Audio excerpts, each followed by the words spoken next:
Todavía recuerdo aquel día de marzo cuando perdí a mi madre.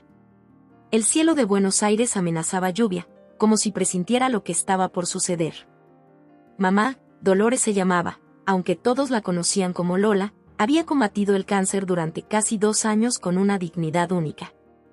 Esa mañana, mientras sostenía su mano en la habitación del hospital italiano, su respiración se fue haciendo cada vez más pausada hasta detenerse por completo. Un silencio abrumador invadió la estancia, un silencio que luego se colaría en cada rincón de mi existencia. Los días siguientes se sintieron como caminar entre una densa niebla. El departamento en Palermo, que siempre había rebosado de risas y del aroma del asado dominical, se transformó en una especie de museo de recuerdos congelados. Sus zapatillas al lado del sofá, la novela a medio leer sobre la mesita de noche, ese rastro de perfume a jazmín que se negaba a disiparse. Cada objeto, cada espacio, susurraba su ausencia. Mi hermana Carmen, radicada en Córdoba, llegó para el funeral y se quedó una semana, aunque luego tuvo que volver con su familia. Mi padre nos había abandonado hacía años, víctima de un infarto mientras pescaba en el delta del Paraná, un pasatiempo que amaba más que nada. Así, cuando Carmen se marchó, me encontré sola en un departamento demasiado amplio y vacío. El dolor se volvió mi inseparable compañero. Por las mañanas, despertaba con la ilusión momentánea de que todo fuera una pesadilla, solo para que la cruda realidad me asestara otro golpe. A veces, al preparar el café, juraría oír su voz llamándome desde el dormitorio. «Ana, ¿me preparas un cafecito, querida?». Respondía de forma automática antes de recordar que ya no estaba. Mi trabajo como profesora en una escuela primaria, que antes me llenaba de alegría, se transformó en una rutina mecánica. Los chicos notaban mi distracción, mi falta de entusiasmo. La directora, Pilar, una mujer generalmente estricta pero justa, me llamó a su despacho después de que varias madres expresaran su preocupación. «Ana, entiendo por lo que estás pasando», me dijo con voz sorprendentemente suave. «Perdí a mi madre hace 5 años y aún hay días en que me duele hasta respirar.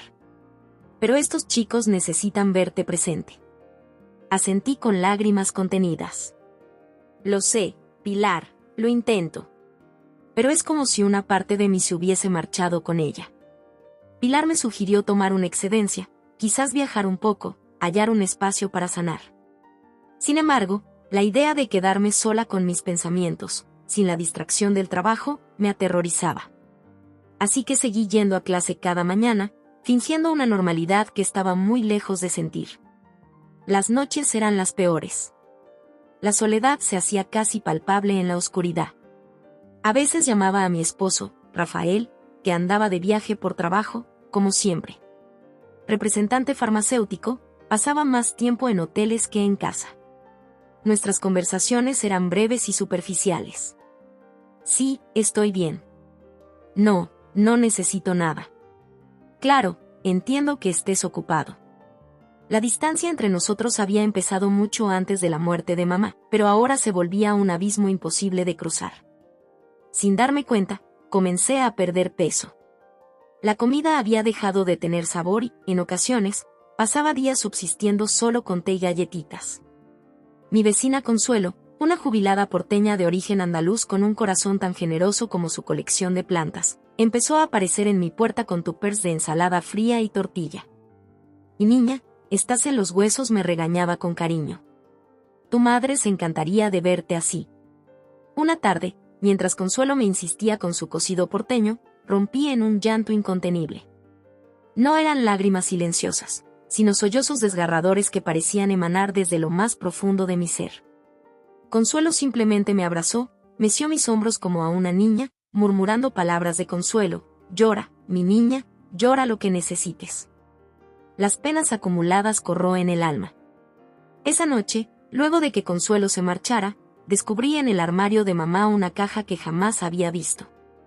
Estaba repleta de cartas, fotografías y pequeños recuerdos. Cartas de amor de papá cuando eran jóvenes, fotos de mamá en la playa de Mar del Plata, con su melena negra ondeando al viento, un mechón de mi cabello de bebé. La pulsera que le regalé con mi primer sueldo. Entre esos recuerdos, hallé un diario. La elegante caligrafía de mamá llenaba sus páginas. Lo abrí al azar y leí: «Hoy Ana cumple 30 años. La miro y veo a la niña que fue y a la mujer extraordinaria en la que te has convertido.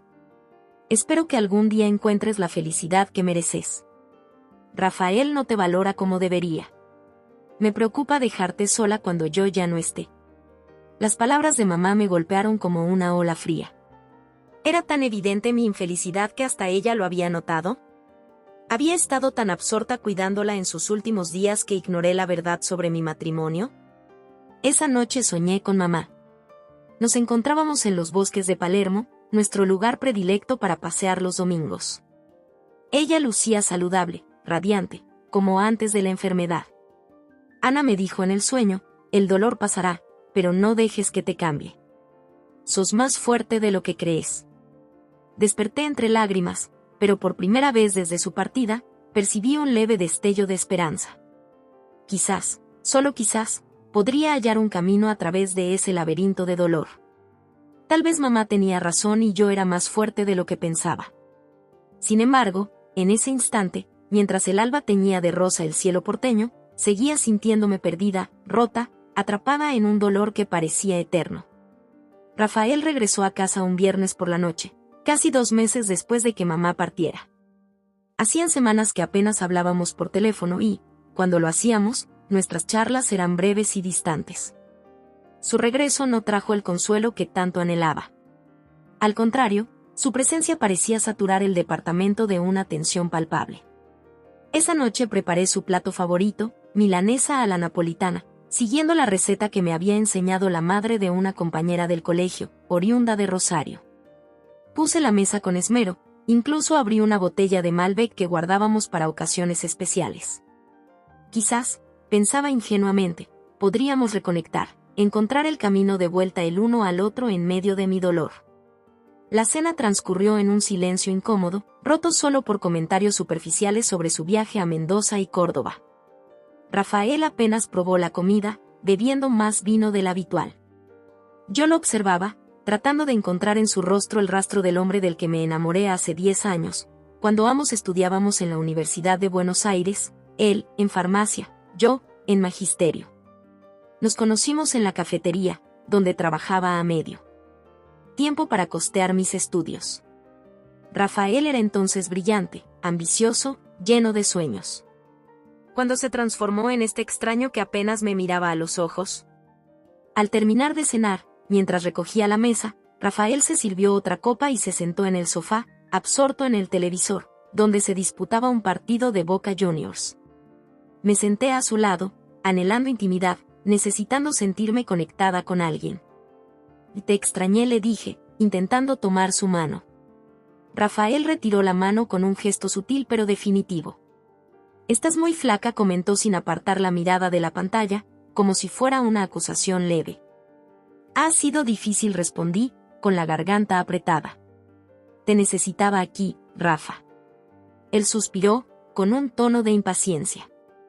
Ana, no podía cancelar mis viajes. La farmacéutica está lanzando un nuevo medicamento, ya sabes. Mi madre acaba de morir, solté, mi voz quebrándose. Necesitaba a mi marido. Rafael apagó el televisor de un golpe y me miró, por primera vez en toda la noche, con unos ojos que ya no mostraban el calor de antes, sino frialdad y distancia. No puedo ser tu terapeuta, Ana. La vida sigue. Mi trabajo es esencial. Sus palabras me golpearon como una bofetada. ¿Mi dolor era tan inoportuno para él? ¿Una molestia que interfería con su impecable carrera? Las lágrimas comenzaron a rodar sin que pudiera detenerlas.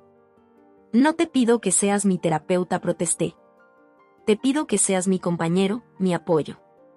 ¿No es eso lo que prometimos en nuestros votos? En lo bueno y en lo malo.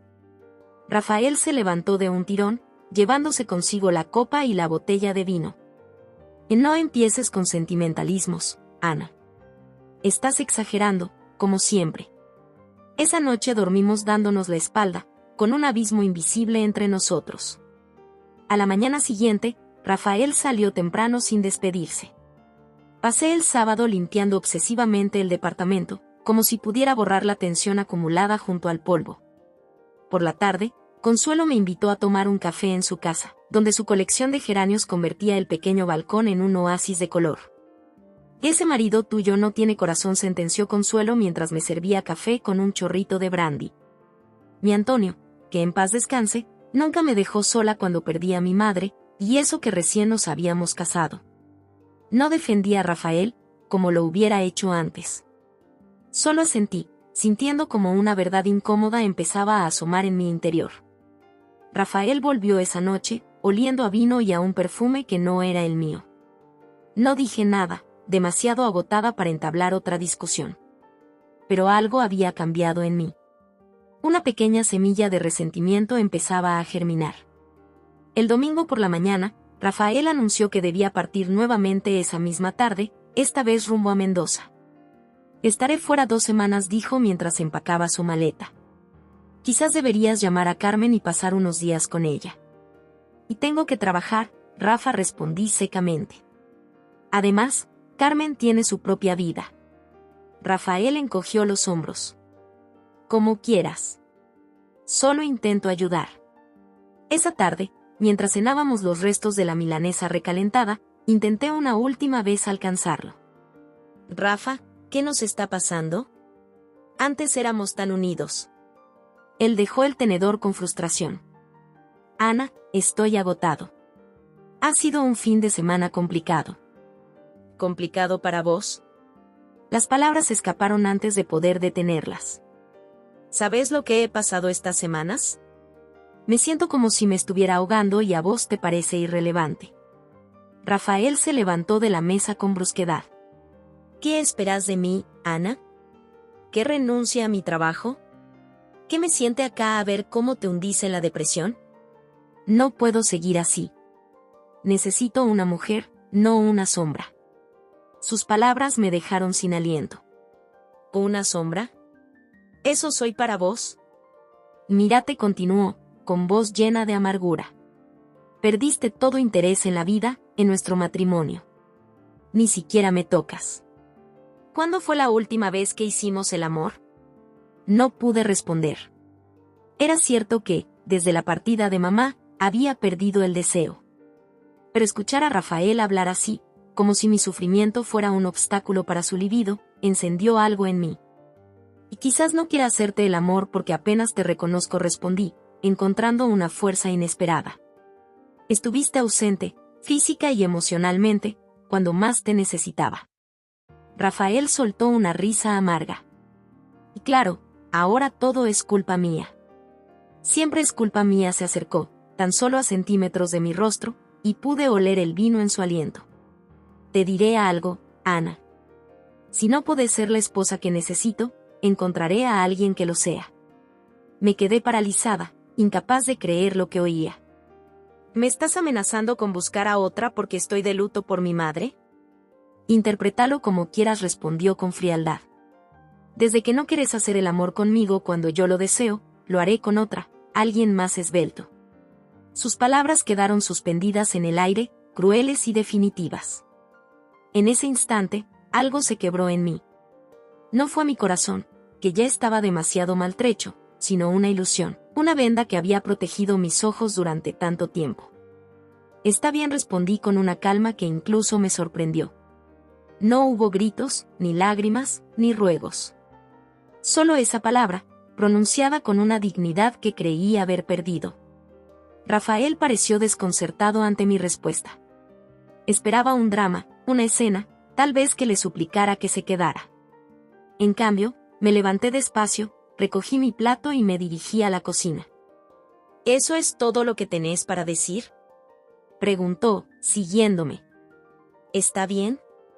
Me giré para mirarlo, realmente mirarlo, tal vez por primera vez en años. Vi a un hombre inseguro, egoísta, incapaz de ofrecer amor incondicional. ¿Cómo no lo había notado antes? Sí, Rafa, eso es todo. Hacé lo que creas conveniente. Esa noche dormí en el sofá, envuelta en una manta que mamá había tejido años atrás. A la mañana siguiente, Rafael se fue sin despedirse, dejando solo una nota en la mesa: volveré en 2 semanas. Pensá en lo que te dije. Al leer aquella nota, escrita con su letra pulcra, sentí una extraña mezcla de dolor y liberación. Las palabras de Rafael fueron crueles, pero también reveladoras. Me mostraron una verdad que llevaba tiempo intentando negar. Nuestro matrimonio ya no era un refugio, sino una prisión. Los días que siguieron a la partida de Rafael transcurrieron con una extraña calma. El departamento, que antes se me antojaba un espacio desolado por la ausencia de mamá, ahora se sentía como un santuario. La lejanía de Rafael, lejos de intensificar mi soledad, me otorgó espacio para respirar y pensar con claridad, por primera vez en meses.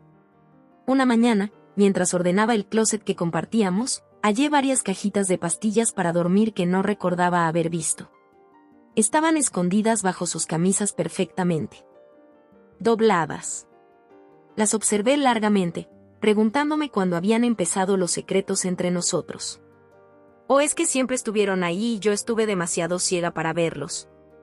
Ese mismo día, al revisar nuestras cuentas, descubrí cargos en la tarjeta de crédito que no podía explicar, restaurantes caros en noches en las que, supuestamente, trabajaba hasta tarde, una joyería en Mendoza, un hotel en Buenos Aires en fechas en que, según él, se encontraba en Rosario. Piezas de un rompecabezas que no quería completar, pero que comenzaban a formar una imagen dolorosamente clara. «¿Qué tipo tan despreciable?», murmuró Consuelo cuando le conté mis hallazgos mientras regábamos las plantas en su balcón. «Perdón por la expresión, niña, pero es lo que es. Siempre desconfié de ese hombre. Demasiado impecable, demasiado preocupado por las apariencias». Sonreí a regañadientes. Consuelo tenía razón. Rafael siempre había sido demasiado perfecto, tan obsesionado con la imagen que ni se percataba de lo que ocurría en el fondo. «¿Qué vas a hacer?», preguntó Consuelo, ofreciéndome un vaso de limonada casera. No tenía respuesta clara. ¿Confrontarlo? ¿Para qué? Sus actitudes ya lo decían todo, no estaba satisfecha ni con él ni con nuestra vida. Y, sinceramente, yo lo estaba. Y no lo sé, Consuelo. Necesito tiempo para pensar. Y pensar fue exactamente lo que hice. Empecé a escribir en un cuaderno rojo que compré en tiendas París, uno con tapas de cuero rojo y páginas en blanco que parecían invitarme a llenarlas.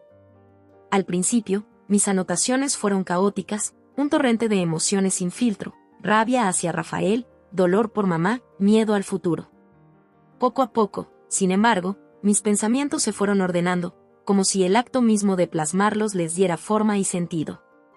Escribí sobre mi infancia en San Telmo, donde papá regentaba una pequeña librería que olía a papel viejo y a infinitas posibilidades. Sobre las tardes de verano en que mamá nos llevaba a Carmen y a mí a refrescarnos en las fuentes de los parques porteños. Sobre cómo conocí a Rafael y, desde el comienzo, había algo en el que admiraba pero también temía, su ambición desmedida, su constante sed de reconocimiento. Una tarde, mientras paseaba por los bosques de Palermo, me encontré con Javier, un compañero del colegio donde enseño. Estaba sentado en un banco, leyendo, con el rostro en parte oculto tras unas gafas de sol. Dudé en acercarme, pues Javier y yo nunca fuimos muy cercanos. Él enseñaba música, yo lengua, y nuestros horarios raramente coincidían. Sin embargo, algo en su soledad reflejaba la mía y, sin darme cuenta, me encontré caminando hacia él. «Ana», preguntó, sorprendido, cuando me senté a su lado. «¿Cómo estás? Hace tiempo que no te veo en el colegio». Le conté que había solicitado una excedencia temporal tras la muerte de mamá, omitiendo mencionar a Rafael y nuestros problemas. Javier asintió con empatía. Tenía una forma de escuchar sin interrumpir ni dar consejos no solicitados. «Mi padre falleció el año pasado», me confesó. «Cáncer, al igual que tu madre. Aún hay días en que levanto el teléfono para llamarlo y recordarle que ya no está». Hablamos durante horas, sentados en aquel banco mientras la tarde caía sobre la ciudad. Me habló de su pasión por el tango, descubierta tras una ruptura dolorosa que lo impulsó a buscar consuelo en la música. Yo le conté sobre mi amor por la literatura, legado de papá, y de cómo a veces me refugiaba en las historias de otros cuando la mía se volvía demasiado dolorosa. Al despedirnos, intercambiamos números. «Por si necesitas hablar», dijo Javier. «A veces ayuda tener a alguien que entienda». Esa noche, mientras cenaba sola en la cocina, me sorprendí sonriendo al recordar nuestra charla. No era una sonrisa de alegría, sino de reconocimiento. Había conectado con alguien, aunque fuera brevemente, sin pretensiones ni expectativas. Los días empezaron a cobrar un nuevo ritmo. Por las mañanas, tras desayunar en el histórico Café Tortoni, paseaba por los bosques de Palermo o visitaba alguna exposición en el Malva o el Museo de Arte Latinoamericano. Por las tardes escribía en mi cuaderno rojo o leía los libros que heredé de papá, muchas primeras ediciones que él tanto atesoraba. A veces, me reunía con Javier para tomar un café o asistir a un recital de tango en algún local bohemio del centro. No era felicidad lo que sentía, no exactamente. El dolor por la pérdida de mamá seguía presente, como una sombra constante. Pero había empezado a aprender a convivir con él, a integrarlo en mi nueva realidad en lugar de permitir que me consumiera. Una noche, Javier me invitó a una reunión íntima en su departamento en San Telmo. Solo unos amigos, música, tapas, nada formal, me aseguró. Dudé en aceptar, pues aún no me sentía lista para socializar ni fingir normalidad. Pero algo en la naturalidad de su invitación me impulsó a decir que sí. El departamento de Javier era pequeño pero acogedor, repleto de libros, discos y plantas. Sus amigos, una mezcla ecléctica de músicos, profesores y artistas, me recibieron con calidez. Nadie formuló preguntas incómodas cuando mencioné que estaba en proceso de separación. Nadie me miró con lástima cuando, tras algunas copas de vino, mencioné a mamá. En cambio, compartieron sus propias historias de pérdida y superación. Teresa, una violinista de rizos intensos y sonrisa contagiosa, me contó cómo había perdido a su hermano en un accidente de moto y, luego, encontrado consuelo tocando las piezas que él amaba. Miguel, un librero de mediana edad con barba canosa, habló de su divorcio tras descubrir la infidelidad de su esposa y de cómo aprendió a estar solo nuevamente. Pues lo más duro, dijo Miguel mientras compartíamos un plato de queso, no fue perderla a ella, sino perder la idea de lo que creíamos tener. Sus palabras resonaron en lo más profundo. Quizás lo que más me dolía no era perder a Rafael, sino ver desvanecerse la ilusión de nuestro matrimonio, la imagen idealizada que había construido de nuestra vida juntos. Cuando regresé a casa esa noche, el departamento me pareció distinto. Ya no era un santuario ni una prisión, era simplemente un espacio, un lienzo en blanco que podía transformar a mi antojo. Por primera vez desde la partida de mamá y la traición de Rafael, sentí una chispa de posibilidad, de futuro. Al día siguiente, empecé a reorganizar el departamento. Moví los muebles, cambié cuadros de lugar, doné a la parroquia del barrio la ropa que Rafael había dejado atrás. Tiré las sábanas que habíamos compartido y compré unas nuevas, de un azul intenso que me recordaba al mar de Mar del Plata, donde habíamos pasado tantos veranos cuando Carmen y yo éramos niñas. Durante esa limpieza, encontré, al fondo de un cajón, una carta que mamá me había escrito poco antes de fallecer. La había guardado allí y luego olvidado, quizá demasiado asustada para leerla en aquel momento de dolor agudo. Con manos temblorosas, abrí el sobre amarillento y desplegué la carta. La caligrafía de mamá, habitualmente tan firme y elegante, se mostraba vacilante, testimonio de su fragilidad en aquellos últimos días. Mi querida Ana, comenzaba la carta, si estás leyendo esto es porque ya no estoy contigo físicamente.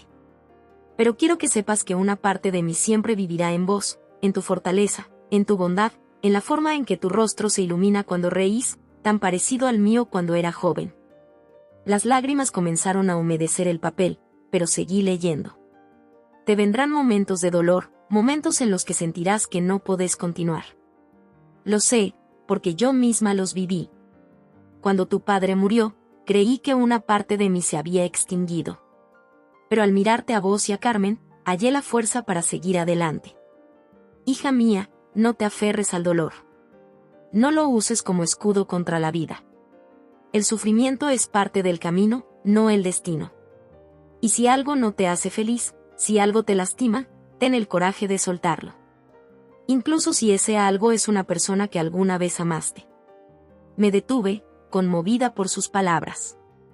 ¿Acaso mamá, incluso entonces, había intuido que mi matrimonio estaba en ruinas? ¿Había visto lo que yo me negaba a ver? Si hay algo que lamento, seguía la carta, es no haber vivido con intensidad, no haber tomado más riesgos. No cometas el mismo error, Ana. La vida es demasiado corta para vivirla a medias, para conformarte con menos de lo que mereces. Te quiero, mi niña. Siempre. Mamá. Permanecí sentada en el suelo del dormitorio durante horas, con la carta de mamá en el regazo, sus palabras retumbando en mi mente como un llamado a la acción. Era como si, incluso desde el otro lado de la muerte, mamá estuviese guiándome, dándome permiso para buscar mi propia felicidad, para tener el valor de ser quien quiero ser. Esa noche, mientras la luna llena iluminaba Buenos Aires, tomé una decisión. No esperaría el regreso de Rafael para confrontarlo. No necesitaba sus explicaciones ni excusas. Lo que precisaba era reclamar mi vida y construir algo nuevo sobre las cenizas de lo perdido. Con una claridad que no había sentido en meses, saqué mi cuaderno rojo y comencé a escribir, no sobre el pasado, sino sobre el futuro, sobre la mujer en la que quiero transformarme y la vida que anhelo construir. Y por primera vez desde que mamá se fue, sentí que no estaba sola en mi travesía. Ella estaba conmigo en cada palabra, en cada decisión, en cada latido. Una mañana de octubre, desperté antes del alba. El aire otoñal se colaba por la ventana entreabierta, trayendo consigo el aroma de castañas asadas que un vendedor ambulante ya preparaba en la esquina. Me vestí con ropa cómoda y salí a la calle. Buenos Aires empezaba a despertar, barrenderos limpiaban las aceras, mozos levantaban las persianas de los bares y los primeros madrugadores se dirigían apresuradamente al subte. Caminé sin rumbo, dejando que mis pies me guiaran por calles que conocía desde niña. Pasé frente a la tienda de ultramarinos donde mamá compraba el jamón que tanto le gustaba, frente al kiosco donde papá se detenía cada domingo para comprar el diario y una revista para cada una de nosotras. Cerca de la panadería que llenaba la calle con el aroma del pan recién horneado. Sin darme cuenta, terminé en el cementerio de la Chacarita. No había visitado la tumba de mamá desde el funeral, demasiado asustada por el dolor que sabía me aguardaba. Pero esa mañana, algo en mí había cambiado. Ya no sentía temor.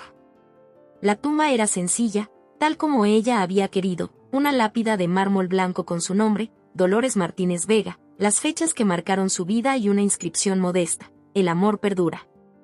Deposité un pequeño ramo de nardos, sus flores favoritas, y me senté en el banco de piedra frente a ella.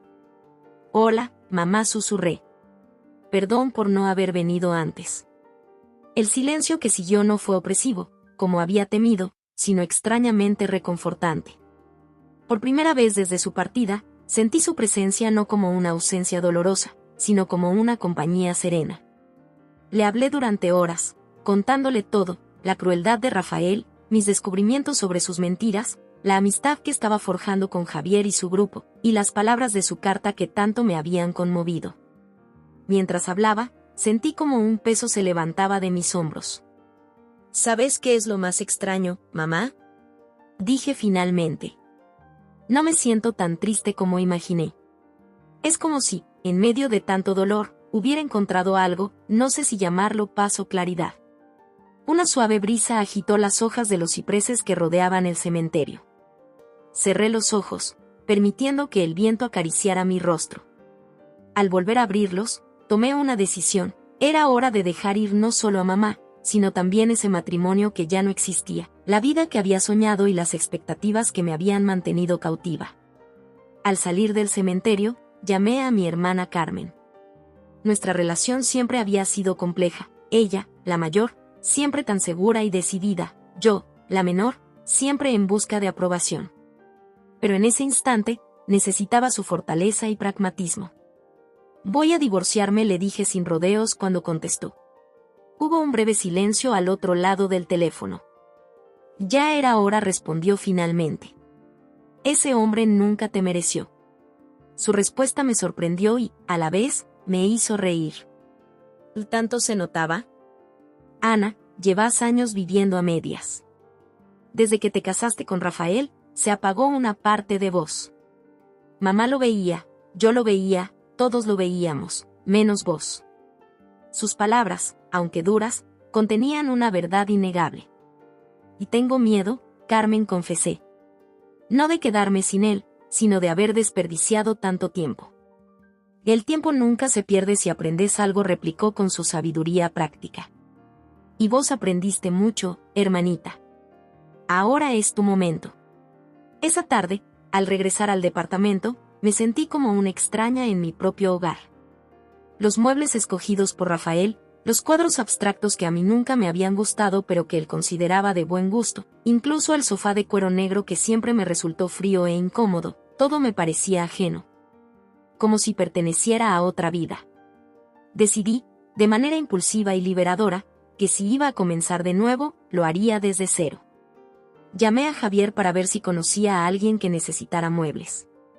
De hecho me dijo, Teresa está decorando un departamento para estudiantes de música. ¿Por qué preguntas?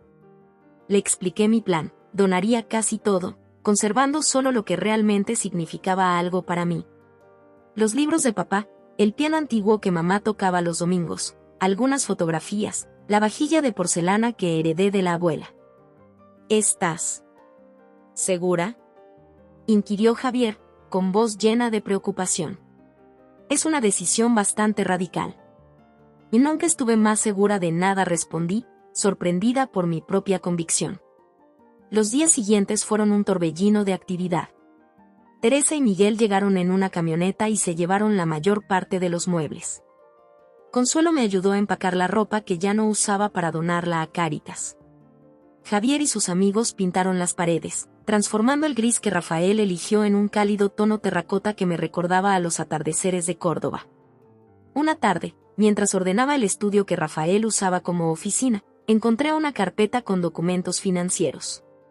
Al revisarla, descubrí algo que me dejó sin aliento. Rafael había estado extrayendo dinero de nuestra cuenta conjunta durante años, transfiriéndolo a una cuenta personal que yo desconocía. Pequeñas sumas al principio, luego montos cada vez mayores. El último movimiento, realizado justo antes de su último viaje, fue una transferencia significativa. Mi primera reacción fue de furia. ¿Cómo se atrevía? No solo me había traicionado emocionalmente, sino también financieramente. Estaba a punto de llamar al banco para bloquear la cuenta cuando me detuve. La ira no me serviría ahora, debía ser estratégica. Llamé a un viejo amigo de papá, Alberto Méndez, abogado especializado en divorcios. Le conté todo sin reservas, las infidelidades de Rafael, su abandono emocional y el hallazgo del dinero malversado. Ana, escúchame bien, me dijo con voz grave y pausada. No hagas nada impulsivo. Reuní todas las pruebas, extractos bancarios, facturas, cualquier documento que respalde lo que me contas. Y, por el amor de Dios, no se lo digas a Rafael todavía.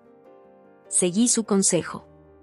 Durante los días siguientes, me dediqué a recopilar meticulosamente cada evidencia de la doble vida de Rafael, cargos en hoteles y restaurantes, transferencias bancarias. Incluso hallé correos electrónicos comprometedores en el ordenador compartido. Con cada descubrimiento, en vez de hundirme más en el dolor, mi determinación se fortalecía. Una semana antes de que Rafael debiera regresar, recibí una llamada suya.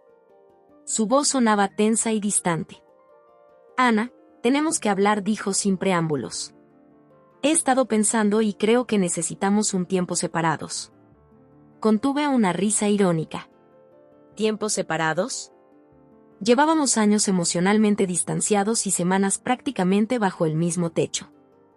¿Qué propones exactamente, Rafael?, pregunté con calma. Me voy a quedar en Mendoza unas semanas más, respondió, aparentemente sorprendido por mi tono neutro. Alquilé un departamento cerca de la sede central de la farmacéutica. Cuando vuelva a Buenos Aires, podemos discutir los detalles. ¿Los detalles de qué?, inquirí. Se hizo un silencio incómodo. De nuestra separación, Ana. Creo que es lo mejor para ambos. Respiré hondo. Pude imaginarlo al otro lado del teléfono, quizás sentado en un elegante restaurante o en el departamento de la mujer con quien me engañaba, planeando cómo deshacerse de mí de la manera más conveniente. Rafael, dije finalmente, cuando vuelvas, no voy a estar acá. ¿Qué querés decir? Su voz se tornó alarmada. ¿A dónde vas? Eso ya no es asunto tuyo, respondí. Y respecto a nuestra separación, estoy completamente de acuerdo. De hecho, mi abogado se pondrá en contacto contigo muy pronto. ¿Tu abogado? Ana, no seas melodramática. Podemos resolver esto como adultos. Exactamente, afirmé. Como adultos, con abogados, documentos y la verdad sobre la mesa. Adiós, Rafael. Colgué antes de que pudiera replicar. Mi corazón latía con fuerza, pero no era miedo lo que sentía, era la emoción de tomar, finalmente, el control de mi propia vida. Esa noche, escribí en mi cuaderno rojo: hoy he abrazado mi realidad, con todo su dolor y sus promesas. Ya no soy la mujer definida por sus pérdidas. Soy la mujer que se reconstruye, piedra a piedra, palabra a palabra. Y esta vez, construiré algo que sea verdaderamente mío. Los días se convirtieron en semanas, y las semanas en meses. El invierno porteño llegó con su crudeza característica: mañanas con escarcha, tardes de cielo plomizo, noches de viento cortante. Pero dentro de mí, algo empezaba a florecer, como esos almendros que, desafiando al frío, anuncian la primavera en pleno invierno. El proceso de divorcio resultó menos traumático de lo que había temido. Las pruebas acumuladas sobre las infidelidades y la mala gestión financiera de Rafael fueron tan contundentes que su abogado, un hombre de traje impecable y mirada fría, le aconsejó aceptar un acuerdo rápido. No quiere esto en los tribunales, me explicó Alberto tras reunirse con la contraparte. Su reputación en la farmacéutica se vería comprometida. La ironía no me pasó desapercibida. Rafael, obsesionado siempre con las apariencias, estaba dispuesto a ceder económicamente para preservar su imagen pública. Acepté el acuerdo, no por complacerlo, sino porque anhelaba cerrar ese capítulo lo antes posible. Rafael intentó verme 2 veces durante ese periodo. La primera, apareció sin avisar en el departamento, visiblemente sorprendido por los cambios. La segunda, me esperó a la salida del colegio, al que regresé tras finalizar mi excedencia. Ana, por favor, insistió, siguiéndome mientras caminábamos hacia la parada del colectivo. Al menos escúchame. Te lo debo. Me detuve y lo miré fijamente. Llevaba un abrigo de cachemira gris, su cabello perfectamente peinado, pero había algo distinto en él, parecía más chico, menos imponente. No me debes explicaciones, Rafael, dije con calma. Me debes respeto. Y respetarme ahora significa dejarme en paz. No volvió a intentarlo. Firmamos los papeles del divorcio un miércoles lluvioso de diciembre.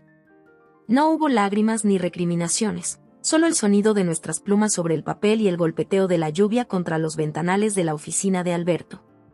¿Cómo te sentís?, me preguntó Carmen esa noche durante nuestra llamada semanal. Libre, respondí sin titubear. Como si me hubiera quitado una mochila llena de piedras. Y era cierto. A pesar de la soledad que a veces me embargaba por las noches, a pesar del temor ocasional al futuro, me sentía más liviana, más auténtica. Recuperé mi apellido de soltera, Sánchez, como símbolo de mi renacimiento. Ana Sánchez, no la exesposa de Rafael Vega, sino simplemente yo. La Navidad llegó con su mezcla de nostalgia y esperanza. Fue la primera sin mamá, y la herida de su ausencia se sentía especialmente profunda en esas fechas tan tradicionales. Decidí no quedarme en Buenos Aires, donde los recuerdos eran demasiado intensos. En cambio, acepté la invitación de Carmen para pasar las fiestas con ella y su familia en Córdoba. Mi sobrina Lucía, de 5 años, resultó ser el mejor antídoto contra la melancolía. Su entusiasmo por cada adorno navideño, cada dulce, cada tradición, me recordó la magia que a veces olvidamos los adultos. La observé mientras decoraba el árbol con la misma concentración con que yo corregía los exámenes de mis alumnos, y sentí una oleada de amor tan intensa que me dejó sin aliento.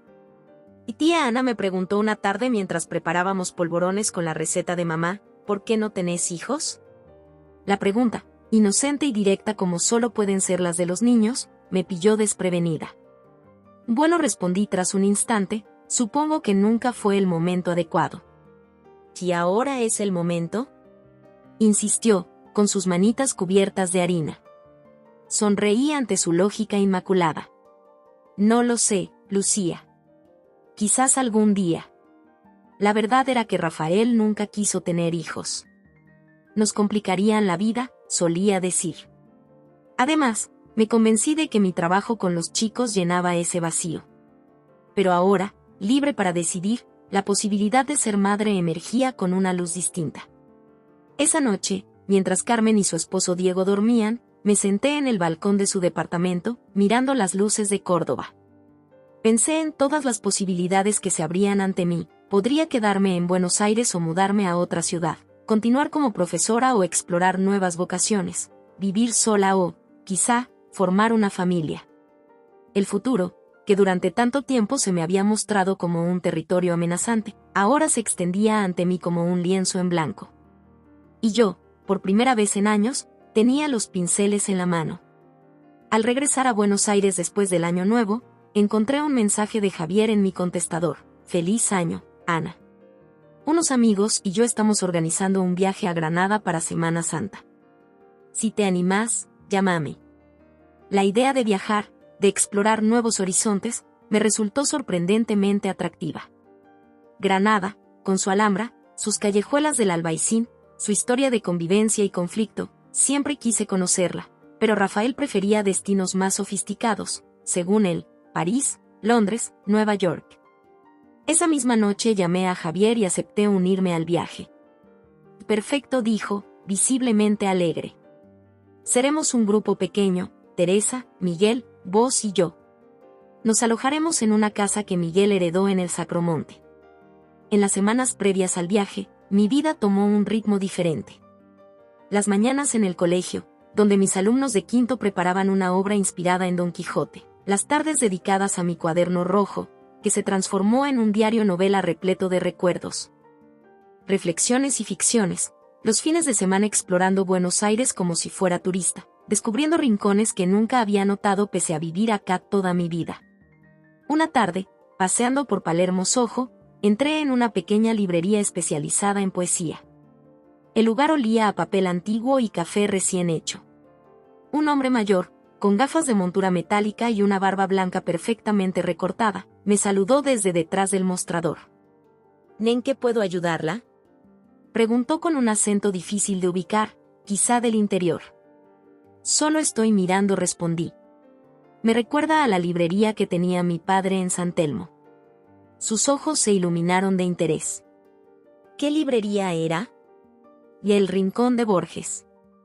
Era pequeña, especializada en literatura clásica. El hombre se quitó las gafas, visiblemente emocionado. ¿Enrique Sánchez era su nombre? Asentí, sorprendida de que lo conociera. Señorita, su padre era una leyenda entre los libreros. Su colección de primeras ediciones del Siglo de Oro era incomparable. Yo mismo adquirí algunos ejemplares cuando cerró la tienda. La coincidencia me dejó sin palabras. Santiago, como se llamaba el librero, me invitó a un café en la pequeña mesa al fondo y pasamos la tarde compartiendo historias sobre papá, sobre libros y sobre la vida. ¿Qué pasó con la colección de su padre después de su muerte?, preguntó Santiago. La mayoría está en cajas, confesé con algo de vergüenza. Nunca tuve espacio suficiente en el departamento que compartía con mi ex. Ni él mostraba mucho interés en los libros antiguos. Santiago asintió comprensivamente. Los libros, como las personas, merecen estar donde se valoren, dijo, haciendo una pausa y luego añadiendo con entusiasmo. Si alguna vez pensase en venderlos, me encantaría tener la oportunidad de adquirir algunos. O mejor aún, podría exhibirlos aquí. Tengo un rincón en la trastienda que podríamos transformar en una pequeña sala de lectura dedicada a la colección Sánchez. La propuesta me tomó por sorpresa, pero de inmediato sentí que era perfecta. Los libros de papá volverían a ser apreciados y yo mantendría una conexión con ese legado sin sentirme agobiada por él. Me encantaría, respondí. Creo que a papá le habría gustado la idea. Salí de la librería con una sensación de ligereza, como si hubiera encontrado un hogar para una parte de mi pasado que había pesado sobre mí sin darme cuenta. En el camino de regreso, me detuve en una ferretería y compré pintura para el dormitorio que compartí con Rafael. Era hora de exorcizar también ese espacio. El fin de semana siguiente, Teresa y Miguel vinieron a ayudarme. mientras pintábamos las paredes de un suave tono lavanda, Teresa me habló de su último recital y Miguel nos contó sobre un manuscrito raro que había adquirido para su librería en Huertas. Deberías pasar por la tienda algún día, me dijo Miguel. Tengo unos libros de pedagogía que podrían interesarte para tus clases. O podrías tocar el piano para nosotros, sugirió Teresa, señalando el instrumento que había pertenecido a mamá y que ahora ocupaba un lugar de honor en mi salón recién reorganizado. Javier dice que tocas maravillosamente. Me sonrojé, sorprendida de que Javier lo mencionara. Solo había tocado para él una vez, en una tarde lluviosa en la que me ayudó a mover algunos muebles. Sin darme cuenta, mis dedos recorrieron las teclas, interpretando una sonata de Schubert que mamá adoraba. Hace años que no practico en serio, admití. Pero sí, me gustaría retomarlo. Esa noche, tras la partida de mis amigos, me senté al piano por primera vez en meses. Las primeras notas salieron desafinadas, mis dedos rígidos por la falta de práctica, pero poco a poco la música fluyó. Toqué sin partitura, dejando que la memoria muscular guiara mis manos. Schubert dio paso a Chopin y algunas piezas sencillas que compuse en mi adolescencia. Mientras tocaba, pensé en todas las personas que habían sido parte de mi camino hacia la libertad. Consuelo, con sus tuppers y su sabiduría práctica; Carmen, con su fortaleza inquebrantable; Javier, Teresa y Miguel, con su amistad sin demandas; Santiago, con su reverencia por los libros de papá; incluso Rafael, cuya traición fue el catalizador de mi transformación. La pieza concluyó en un acorde suave, casi como una pregunta musical. Me quedé en silencio, escuchando cómo la última nota se desvanecía en el aire. Y entonces, como si respondiera a esa pregunta silente, supe lo que quería hacer a continuación. Tomé mi cuaderno rojo y escribí: el divorcio no es un fracaso, sino un acto de coraje. No es el fin de algo, sino el principio. Hoy dejo de ser la mujer que sobrevivió a la pérdida y la traición. A partir de mañana, seré la mujer que eligió la vida, con toda su incertidumbre y su promesa. El viaje a Granada se transformó en un punto de inflexión. No tanto por lo que ocurrió, aunque los días entre los jardines de la Alhambra, las cuevas del Sacromonte y los atardeceres en la Sierra Nevada fueron mágicos, sino por lo que sentí: libertad, plenitud y una alegría sin reservas. Por primera vez en lo que parecía una eternidad, no estaba atada a expectativas ajenas ni al peso de mis propias pérdidas. Era simplemente Ana, descubriéndome y explorando el mundo con nuevos ojos. Pareces diferente, comentó Teresa una tarde mientras tomábamos té moruno en una tetería del Albaicín. El lugar, decorado con lámparas marroquíes y cojines de seda, parecía sacado de un cuento de las 1001 noches. Me siento distinta, admití, observando cómo el vapor se elevaba de mi taza. Como si por fin estuviera viviendo mi propia vida, no la que otros esperaban de mí. Miguel, hojeando un libro antiguo comprado en una tienda de textos árabes, levantó la mirada. ¿Sabes lo que dijo Jorge Luis Borges sobre el viaje? Que en cada partida uno se pierde para reencontrarse.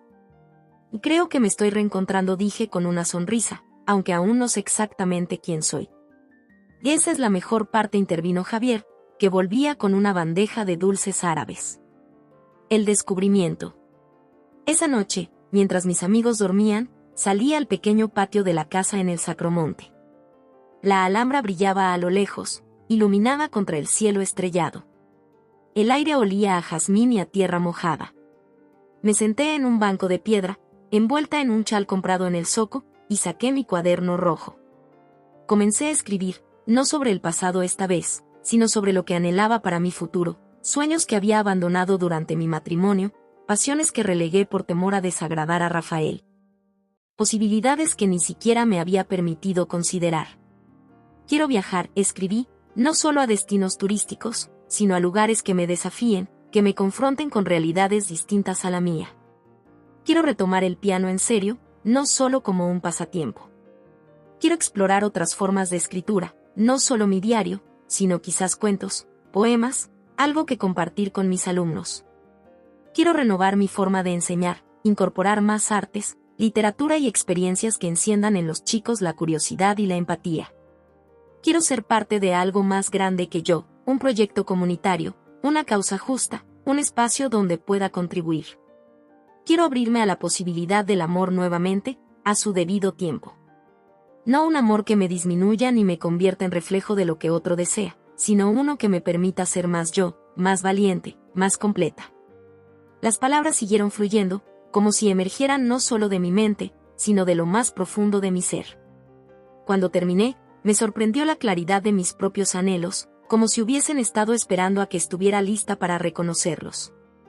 Al volver a Buenos Aires, encontré una carta de Rafael esperándome. Por un instante, sentí el antiguo tirón del pasado, la tentación de caer de nuevo en viejos patrones. Pero dejé la carta sobre la mesa sin abrirla y salí a dar un largo paseo por los bosques de Palermo. Cuando regresé, la abrí con calma. Era un torpe intento de reconciliación, no por amor, sino por conveniencia. Las cosas no salieron como esperaba, escribía. La empresa está haciendo recortes, mi posición no es tan segura. Entre líneas, comprendí su verdadera motivación. Su nueva vida no era tan gratificante como había imaginado, y ahora consideraba volver a la seguridad de lo conocido. Respondí con una nota breve, deseándole lo mejor, pero dejando claro que nuestros caminos ya no se cruzarían jamás. No sentí rencor al escribirla, solo una serena certeza de haber elegido correctamente. Esa noche, llamé a Santiago, el librero de Palermo, y acordamos trasladar la colección de papá a su tienda. Pasé el fin de semana abriendo cajas guardadas en el trastero del edificio, redescubriendo tesoros literarios que habían permanecido en la penumbra. Una primera edición de La Celestina con anotaciones al margen. Un tomo de poemas de San Juan de la Cruz con dedicatoria manuscrita. Ejemplares de Don Quijote de tiempos remotos. Cada libro parecía contener no solo historias impresas, sino también la historia de mi padre, sus pasiones, sus búsquedas, su amor por el saber. Al sostenerlos, sentí una conexión con el que trascendía la muerte, un legado que ahora podía honrar a mi manera. Santiago y yo pasamos semanas catalogando los libros, discutiendo cómo presentarlos y diseñando el espacio que ocuparían en su librería. Descubrí en él a un hombre de vasta cultura y humor agudo, que apreciaba no solo los libros, sino las historias humanas que los respaldaban. En nuestras conversaciones, redescubrí partes de la vida de papá que había olvidado o nunca llegado a conocer. Sus años como estudiante en La Plata, su breve carrera como crítico literario, sus amistades con escritores y poetas de la transición. Tu padre era un hombre extraordinario, me dijo Santiago una tarde mientras examinábamos un manuscrito valioso. Pero lo más extraordinario era su capacidad para ver el potencial en los demás. Recuerdo que una vez me dijo que yo debería abrir mi propia librería, cuando yo era apenas un joven asistente en la tienda de mi tío. Nadie más creyó en mí en ese entonces. Sus palabras resonaron profundamente. Papá siempre tuvo ese don, ver en las personas lo que ellas mismas no podían ver. Lo hizo conmigo, alentándome a estudiar magisterio cuando todos decían que no había futuro en ello, insistiendo en que mi sensibilidad era una fortaleza, no una debilidad. Creo que lo heredaste, añadió Santiago con una sonrisa. Se nota en cómo hablas de tus alumnos. Quizás tenía razón. En la escuela, había comenzado a aplicar un enfoque distinto, inspirado en mis reflexiones en Granada. En lugar de seguir al pie de la letra el currículo, propuse proyectos creativos que conectaban la literatura con otras disciplinas. Mis alumnos estaban escribiendo e ilustrando sus propias versiones de leyendas, componiendo canciones basadas en poemas clásicos y representando pequeñas obras inspiradas en episodios históricos. La directora, Pilar, inicialmente escéptica, se sorprendió al ver los resultados. Tus chicos están floreciendo, Ana, me dijo después de una presentación, y vos también.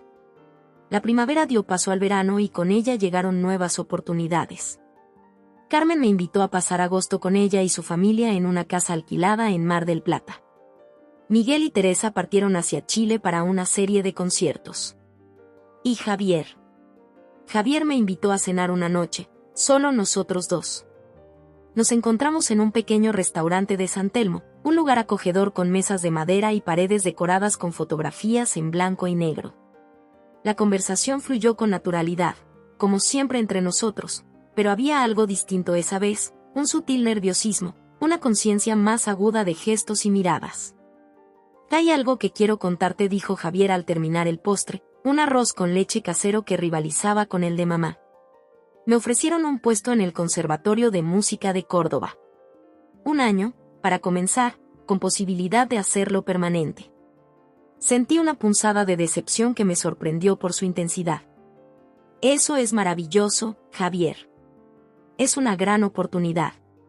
Oloesa asintió, mirándome fijamente. Pero significa dejar Buenos Aires, dejar el colegio, dejarte a vos. El silencio que siguió estaba cargado de sentimientos apenas expresados, de emociones a medio reconocer. ¿Cuándo tendrías que irte?, pregunté. En septiembre hizo una pausa, como reuniendo valor. Ana, sé que aún estás sanando, que quizás no estés lista para nosotros.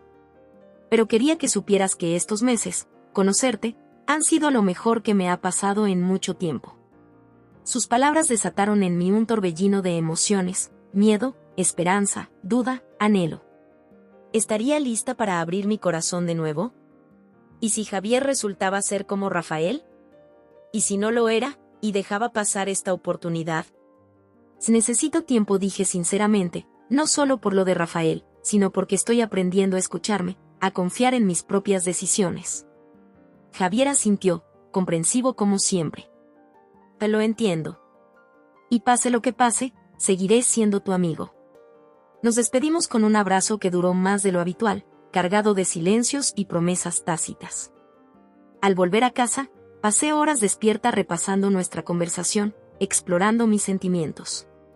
Unos días después, al revisar mi correo, encontré una invitación de la Universidad de Buenos Aires para participar en un programa piloto de formación de profesores en métodos creativos de enseñanza de literatura, basado en parte en el trabajo que venía desarrollando con mis alumnos. Pilar debía haberles hablado de mí. La oportunidad era fascinante. Podría continuar con mis clases habituales, pero dedicaría una tarde a la semana a trabajar con estudiantes universitarios, compartiendo experiencias y aprendiendo de ellos. Era exactamente el proyecto que había soñado en Granada, una forma de expandir mi impacto más allá del aula. Esa tarde, caminando por la cuesta de Moyano entre puestos de libros viejos, tomé una decisión que cambiaría mi vida. La plasmé en mi cuaderno rojo: elijo la incertidumbre sobre la seguridad, el crecimiento sobre la comodidad, la posibilidad sobre el miedo. Al día siguiente, llamé a Javier y lo invité a pasear por los bosques de Palermo. Mientras caminábamos junto al lago, le conté sobre la oportunidad en la universidad y mi intención de aceptarla. Le confesé mi temor a empezar algo nuevo con él, pero también mi deseo de intentarlo. No sé si funcionará, admití, pero creo que merecemos descubrirlo. Su sonrisa, luminosa y sincera, fue la respuesta que necesitaba en ese instante. Tomó mi mano suavemente y seguimos caminando, sin prisa, hacia un futuro incierto pero por el que estábamos dispuestos a luchar día a día. Esa noche, de vuelta en el departamento que ya no pensaba como nuestro departamento o el lugar que compartí con Rafael, sino simplemente como mi hogar, me senté al piano. Toqué una pieza que había estado componiendo lentamente durante meses, una melodía que comenzaba con notas melancólicas y se transformaba gradualmente en algo esperanzador y vibrante. Mientras mis dedos recorrían las teclas, recordé aquella tarde en que sostuve la mano de mamá mientras exhalaba su último aliento.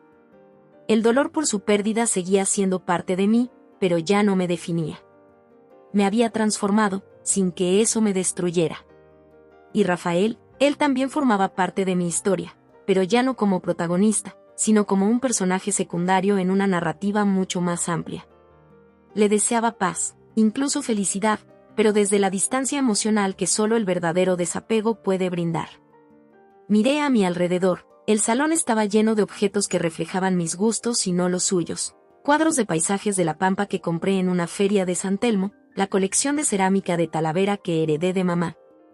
Libros organizados no por tamaño ni color, sino por temáticas que me apasionaban. A través de la ventana abierta se colaba la brisa cálida de una noche de junio en Buenos Aires, trayendo consigo el murmullo de una ciudad que, pese a todo, nunca deja de sorprender. En mi cuaderno rojo, bajo la última entrada, añadí unas líneas finales: mamá, si pudieras verme ahora, creo que estarías orgullosa. No porque haya encontrado todas las respuestas, sino porque aprendí a vivir con las preguntas, no porque sea perfecta, sino porque acepto mis imperfecciones, no porque haya olvidado, sino porque aprendí a recordar sin que el pasado nuble mi presente. Y sobre todo, porque por fin entiendo lo que intentaste enseñarme a lo largo de tu vida, que el amor verdadero, sea hacia otra persona o hacia uno mismo, no nos hace más pequeños, sino más grandes, más valientes, más humanos. Esta es mi vida ahora. Mi elección. Mi camino. Y aunque a veces aún me asusta, estoy lista para vivirla plenamente, un paso a la vez, un día a la vez, hacia un horizonte que se expande con cada amanecer.